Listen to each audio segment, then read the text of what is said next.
Isang maligayang araw sa ating lahat. Kayo ay aking tinatanggap yan, dito sa vlog na BEA Beautiful Life, Harmony of Life, or Magandang Buhay. Yan. Buwan ng wika kasi ngayon. So I'm trying my best na talagang lahat ng bibitawan kong mga kataga na mamumutawi sa aking mga labi at magmumula sa aking kaisipan at puso ay puro wikang Pilipino. Yan. Alam naman natin ang wikang Filipino ay nagsimula sa wikang Tagalog na nag-evolve, na nahaluan na ng mga wikang English na inadapt natin sa wikang Pilipino or wikang Filipino as we say it. Ay, English na naman ako. Okay. So, yun nga, tinatanggap ko kayo at ako'y natutuwa na kayo ay muli pinapanood at sinusubaybayan itong vlog na to. So, ang suit ko ngayon, sombrero ng mga typical na sombrero ng mga magsasaka nung araw, mga Pilipino. Yan. Kasi nga, ang tema natin ay buwan ng wika, so medyo maka-Pilipino talaga. Medyo iba lang yung design nito. May konting design niya pa ganyan. But nevertheless, maganda. Ginagamit to part nito yung mga salakot din na mga sombrero na ginagamit tuwing tag-ulan. Okay, so ito po si Ems. Ang ibabahagi ko sa inyo ngayon kasi nagtataka ako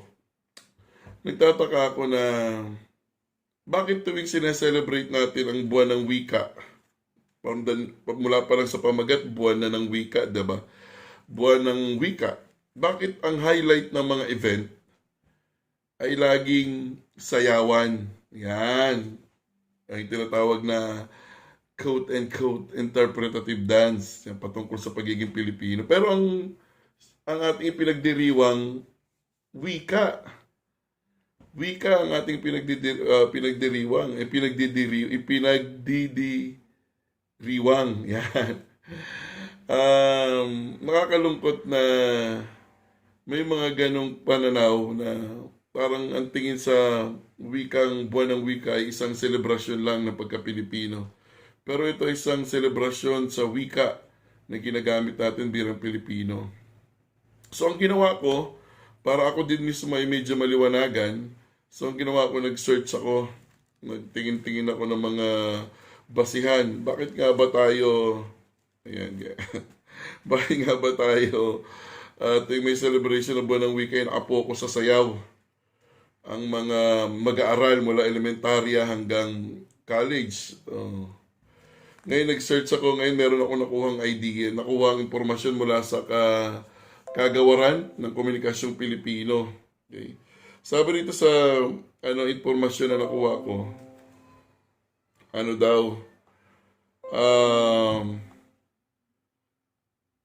meron palang programa na nakalaan patungkol talaga sa wikang Pilipino. Kasi nga ang tema natin sa wikang Pilipino ngayon, 2019, ngayong August 2019, tungkol sa mga katutubo. Wikang katutubo, doon ang tema natin. So, wikang katutubo tungkol sa isang bansang Filipino. So, bahagi ko muna sa inyo kung ano yung nakuha kong impormasyon, kung ano yung dapat na ginagawa ng mga mag-aaral para mamulat sa kaalaman or maunawaan ang kahalagahan ng paggamit ng wikang Pilipino base doon sa tema ng wikang katutubo.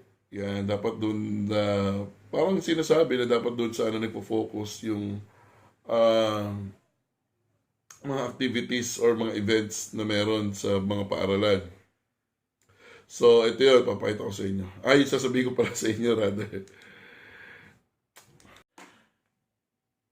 Okay, so ito yun. Pero bago yun, alam niyo yung kantang di ba merong kantang,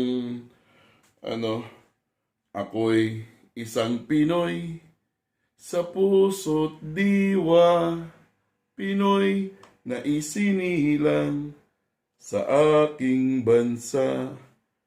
Ako'y hindi sanay sa wikang mga banyaga. Ako'y Pinoy na mayroong sariling wika. Wikang pangbansa ang gamit kong salita. Diba? Yung kanta rin maganda yun eh. Yun ang nagpapakita kung gaano kahalaga dapat sa atin ang paggamit ng wikang pambansa. So ito yun. Ito pala mga dapat na ginagawa sa paaralan ng mga mag-aaral mula sa elementarya hanggang sa junior high, sa senior high, hanggang kolehiyo. Base ito sa komisyon ng wikang Pilipino na ibinaba sa DepEd at umabot hanggang sa CHED yung memorandum. So tingnan natin kung ito ba talaga ang ginawa or ginawa ba talaga ito ng mga paaralan para mas maintindihan at maunawaan ng mga mag-aaral ang esensya o halaga ng pagdiriwang ng wikang pambansa. So ito na, isa-isahin ko na. Yan. So ano pala, dahil nga ang ating celebration or ginaganap sa loob ng isang buwan, so hinati ito sa bawat linggo mula sa komunikasyon ng wikang Pilipino. So yung unang linggo, base dito sa nakuha kong impormasyon na ibabahagi ko sa inyo, na hindi po ito galing sa akin, base lang dito sa nakalap ko na impormasyon para may basihan yung aking sinasabi. Yung unang linggo, kasi ang tema daw natin ngayon, wikang katutubo tungo sa isang bansang Filipino. So ito yon base sa aking nakalap. Yung unang linggo, Agosto 5 hanggang Agosto 9, ang ating tututukan sa mga paaralan, ako at ang katutubong wika. Okay? Yun yung parang sa week na yun, yung specific team o yung specificong tema, sorry. Dapat di ako nagsasalita ng wikang English. So yun sa unang linggo. Pangalawang linggo, pagbasa at paglaya. Pagpapalusog ng mga katutubong panitikan at kaalamang bayan. Yan, sa pangalawa. Sa pangatlong linggo, sari kultura.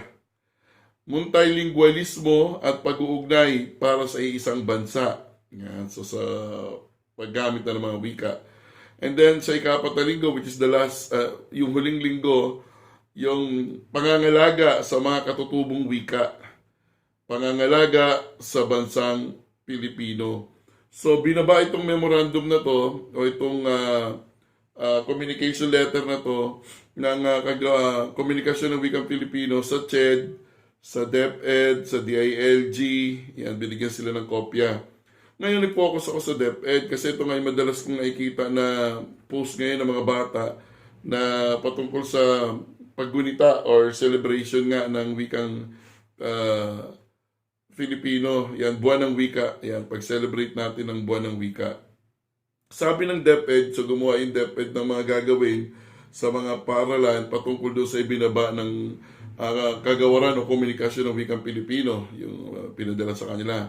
Sa Baitang 3, ayan, Baitang 3, yan, paggawa at pagpapaskil ng mga slogan, yan na may kinalaman sa tema. Pangalawa, pagdaraos ng timpalak sa pagbigkas ng katutubong tula.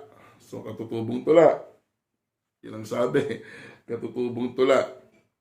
And then pangatlo, pagsasagawa ng parada ng mga katutubong halaman at pwede rin yung katutubong hayop. And then ika-4, pagdaraos ng timpalak sa pagbuo ng poster tungkol sa paksa, paano ko aalagaan ang wikang Pilipino. So yan yung sa ikatlong baitang. Sa ika-4 na baitang naman hanggang ika-6 na baitang, ang kanilang tututukan sa 4 na linggo ng paggunita or celebration nga ng buwan ng wika. Ito naman yung sa 4 na baitang hanggang sa ika-6 na baitang. Una, pagdaraos ng pamparalang paligsahan sa spelling sang-ayon sa wikang Pilipino. Ayan. Pangalawang linggo, pagsasagawa ng programang nagtatanghal sa mga kwentong bayan ng lalawigan o rehiyon. Yan, sa pamamagitan ng madulang pagkukwento. Yun yung pangalawang linggo. Yun ang gagawin. Pangatlong linggo, pagdaraos ng sagisag kultura. Yan, yung parang quiz B. Yan. Okay? Sagisag kultura, quiz B yung dating. And then sa ika-4, pagdaraos ng pangdibisyong paligsahan ng spelling. Ayon sa binaba pa rin na komunikasyon letter ng kagawaran ng wikang Filipino. And then pagdating naman sa junior high, baitang 7 to 10. Yung unang linggo, pagbuo ng infographic ng mga katutubong salitang may kaugnayan sa isang aspekto ng kulturang lalawigan o rehiyon. Pangalawang linggo, pagdaraos ng timpalak sa paggawa ng champ book na nagtatampok ng mga katutubong panitikan, kaalamang pambayan ng lalawigan o rehiyon. And then, ang ikaapat, pagbuo ng exhibit na nagtatanghal sa mga bayani ng wika sa isang lalawigan, rehiyon o bansa. Okay, so yun yung para sa junior high school na mga gagawin nila patungkol pa rin sa paggunita o pagdiriwang natin ng buwan ng wika. Pagdating naman sa senior high school, baitang 11 at baitang 12, pagsasagawa ng exhibit na may paksang 10 bagay na dapat malaman sa ating wikang katutubo.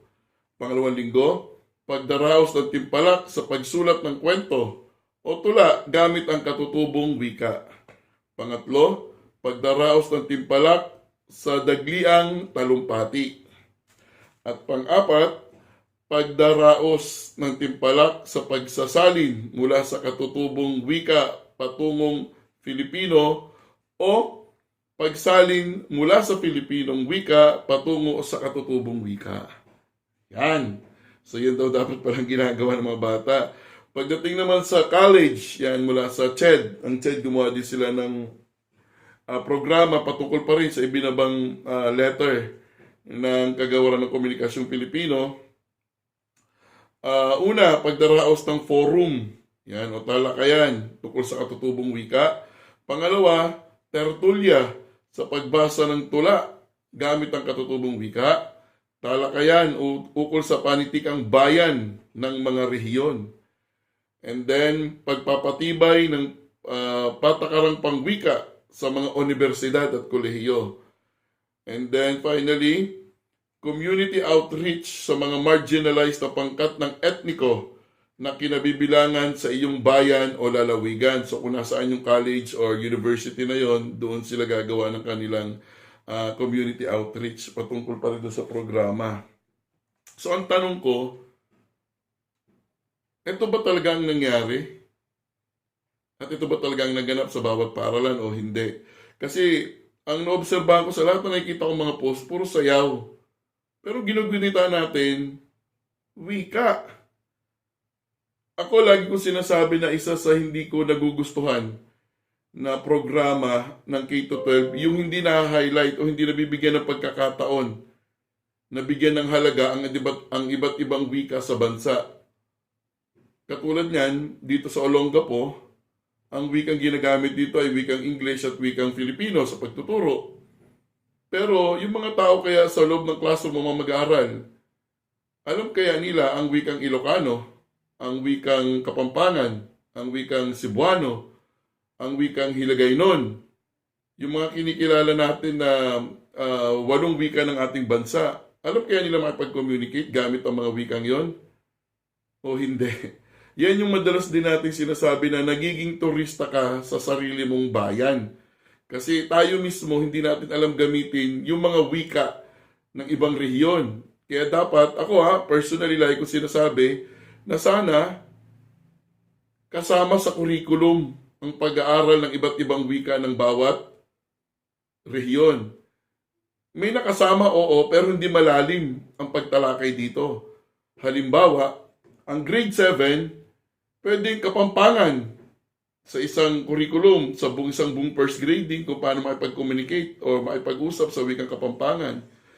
Ang second grading, ay ang grade 8, pwedeng wikang Ilocano sa isang buong grading period nakasama sa malalim na talakayan. Para pag ang bata lumaki at napunta sa mga lugar na yon, kaya niya makipag-usap.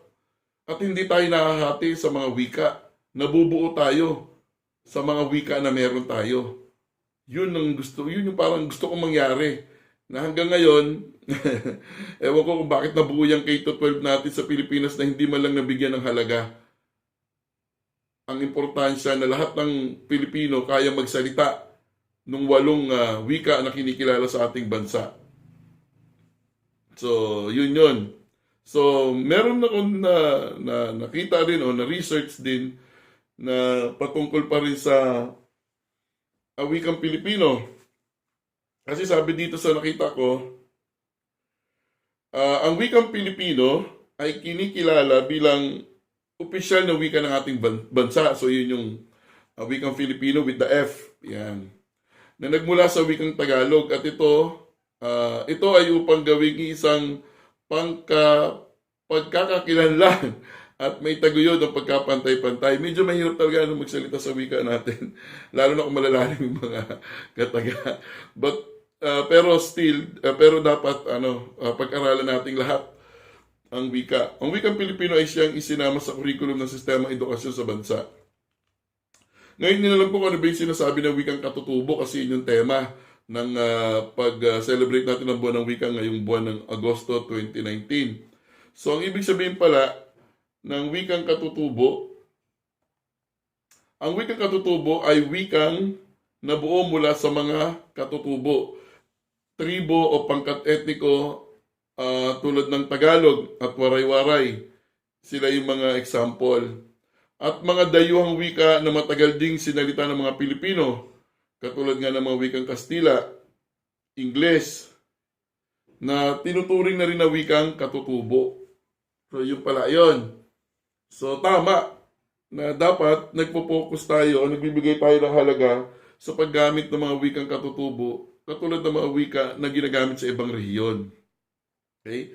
So, yun yung parang gusto ko lang ibahagi sa inyo kasi parang nagugulat ako na puro sayaw.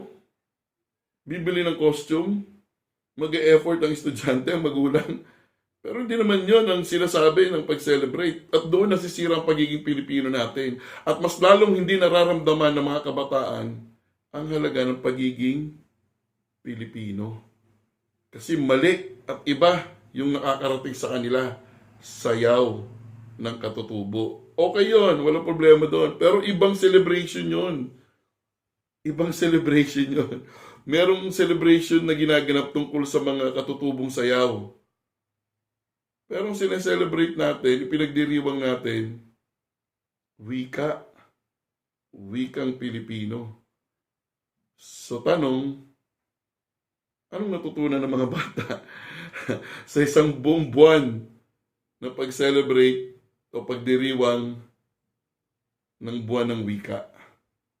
Ano kayo natutunan nila? Sumayaw? Sabi nga ni Dr. Jose Rizal, di ba? Ang hindi marunong magmahal sa sariling wika ay mas masahol pa sa malansa o mabahong isda. So isipin natin mabuti. Ako kahit papaano naman, nakakaintindi ako ng konting Bisaya o Cebuano kasi nga yung aking mother, yung aking nanay, yung aking mami ay Cebuana. So may mga pamangkin din ako na nasa Cebu, may mga kapatid ako na nasa Cebu. So nakakapagsalita at medyo nakakaintindi rin ako ng konti. Konting salita lang, konting intindi lang ng Bisaya, as well as Kapampangan. Medyo yung mga mabababaw na intindihan ko. Ilocano konti din, kahit papaano nagagrasp ko yung nauunawaan ko yung pag-uusap, pag may nag-uusap na ganon. Kasi para sa atin bilang Pilipino, importante yun na may pagmamahal tayo sa wika natin. Kung ako lang masusunod, pag pinagdiriwang natin ang buwan ng wika, dapat hindi tinuturo ang wikang Ingles sa loob ng classroom. Sa buong buwan, hindi dapat nagsasalita ang mga bata ng English sa loob ng classroom. Kasi may mga guro na nire-require nila mga mag-aaral na magsalita ng wikang English, which is okay din naman. I'm not against, hindi ako against sa ganon. Pero para sa akin, pag dumarating ang buwan ng wika, para mas maramdaman ng mga bata at maibalik natin sa kanilang pagiging Pilipino, lahat ng wikang gagamitin, wikang Pilipino at wikang katutubo.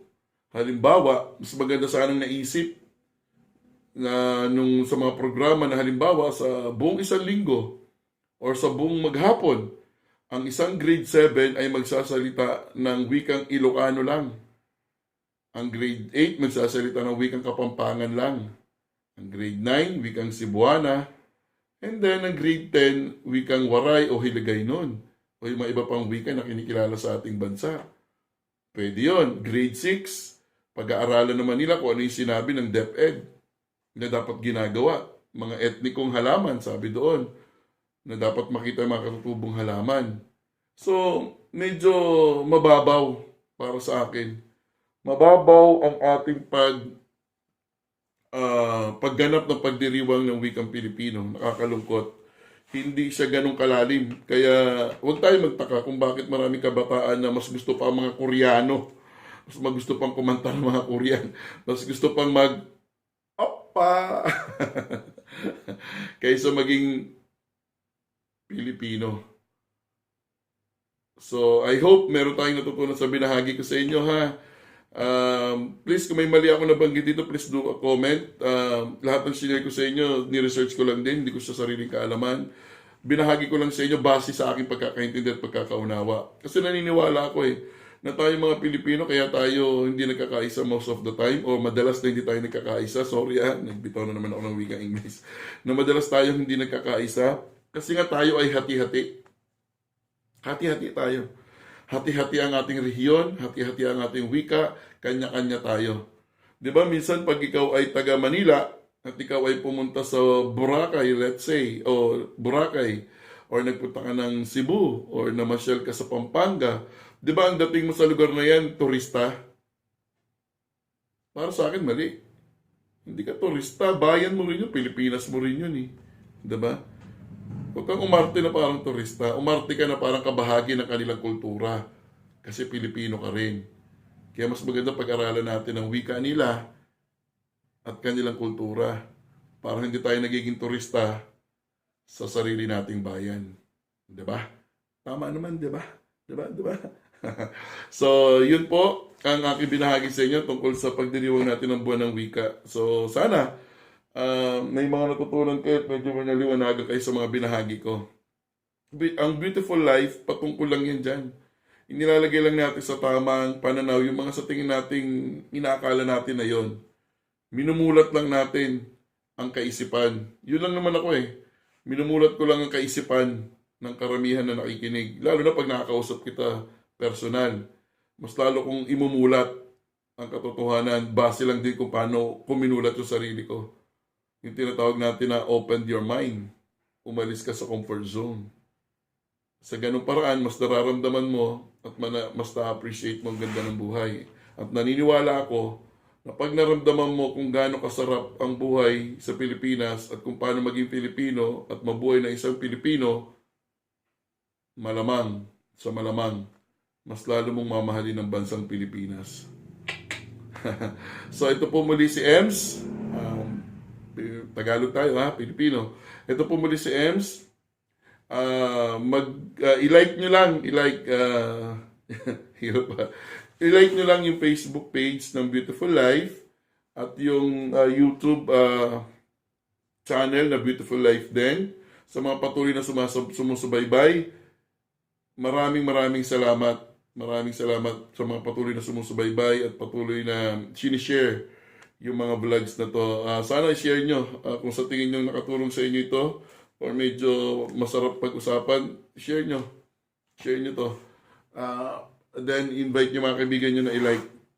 Okay. So yun lang naman ang Beautiful Life, Harmony of Life. Lagi nating tatandaan na sa bawat challenges na dumating sa buhay na meron tayo o pagsubok